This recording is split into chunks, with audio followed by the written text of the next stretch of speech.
হাইকি light মানে কি বলেছি আমি, পুরো সাদা হয়ে যাবে জিনিসটা। ভালো করে দেখো, এই যে ছবিতে ব্যাকগ্রাউন্ডটা প্রচণ্ড সাদা, আমি জুম করছি, ভালো করে দেখো প্রচণ্ড সাদা। তাহলে পিছনটা কি হয়ে গেছে, এক্সেসিভ বার্ন করে গেছে, পিছনটা এক্সেসিভ বার্ন করে গেছে। যেমন লাইটটা কোন দিকে আছে, বাইরের দিকে আছে, লাইটটা বাইরের দিকে আছে, মানে লাইটটা বাইরের দিকে আছে মানে লাইটের মানে ফেসটা ওদিক করলে আর ভালো লাইট হতো।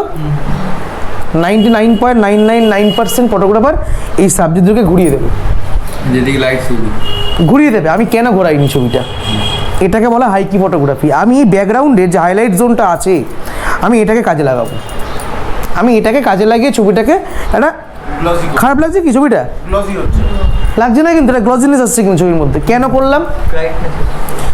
করলাম ছবিটা, এটাই দেখুন আমাদের মতো স্কিন টোনের যদি মানুষ থাকতো না পুরো কালো হয়ে যেত। এই দুজনের গায়ের রং অদ্ভুত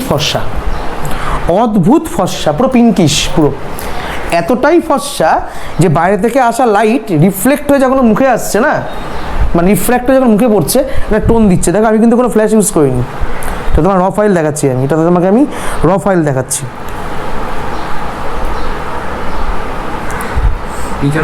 ভালো করে দেখো, এই যে ইমেজ নাম্বার কত 0443, আমি 21 তারিখ তুলেছি, কটার সময় 2:16, প্রচণ্ড রোদ্দুর ছিল। আমি তোমার কি ইউজ করেছি, US R8 50mm lens, aperture কত রেখেছি 2.8, অ্যাপারচার 2.8, ISO 320। ভাব এত লাইট, ISO 320। কেন ISO নিয়েছি, যাতে ফেস লাইটটা পাই, যাতে সাবজেক্টে ফেস লাইটটা পাই। সাবজেক্টটাকে আমি কী করছি, বার্ন করার চেষ্টা করছি। ISO বাড়ানো মানে কি, পিছনটাও বাড়ানো হচ্ছে, সাবজেক্টটাও বাড়ানো হচ্ছে। সাবজেক্টের গায়ের রং কি ডার্কনেস ছিল না, অত্যন্ত লাইট কালার ছিল, ফলে ওটা এখন লাইটটা বাড়ছে আর ভালো লাগছে। পেছনের যে হাইলাইটটাকে নিয়ে সাবজেক্টের ফেসে যে লাইটটা পড়ছে সেটা নিয়ে আমি কাজ করেছি।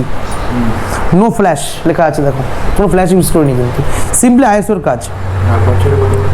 2.8, তার কারণটা আছে যাতে ছবিটা ইন ফোকাস থাকে।